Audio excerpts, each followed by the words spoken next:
السلام عليكم، اخباركم يا جماعه؟ ان شاء الله بخير. النهارده هنعمل مع بعض سلطه الكول سلو. وزي ما حضراتكم عارفين ان سلطه الكول سلو من السلطات الجميله جدا. والنهارده جايب لكم طريقه كويسه جدا هتطلع لكم القوام المظبوط لسلطه الكول سلو.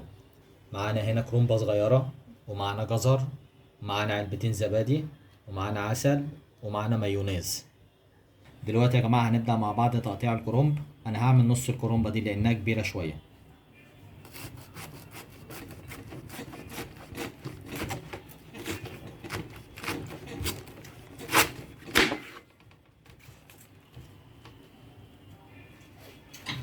هتقطعها كده نصين، بعد كده هتجيبها كده بالعرض.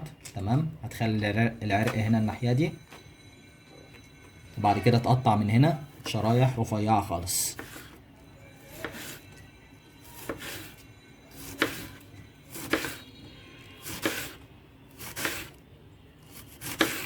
هتيجوا هنا يا جماعة قرب الآخر كده، هتقلبوا الكرومبة هنا، هتلاقوا الجزء ده بيتشال، الجزء الناشف ده بيتشال.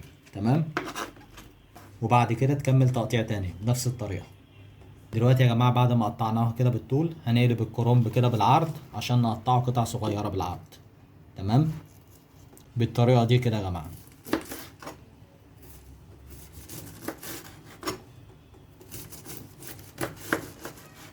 دلوقتي يا جماعة معانا الجزر، هناخد جزرتين متوسطين الحجم، هتقشرهم أول حاجة. دلوقتي يا جماعة هنبشر مع بعض الجزر. دلوقتي يا جماعة كده قطعنا مع بعض الكرنب وبشرنا مع بعض الجزر، هنقلبهم على بعض.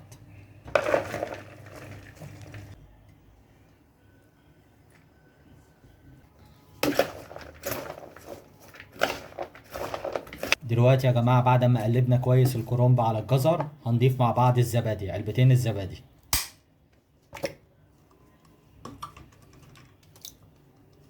بعد كده نقلب يا جماعة. دلوقتي يا جماعة نحط مع بعض المايونيز، هنحط حوالي 4 معالق كبار.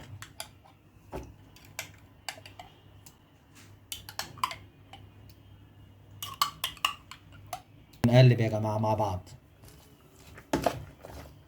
هنضيف بعد كده يا جماعة معلقتين عسل كبار.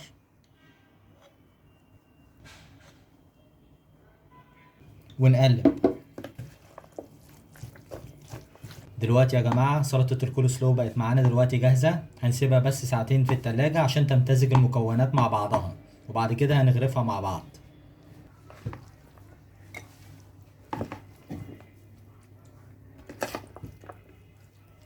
بالهنا والشفا ان شاء الله، مع السلامة.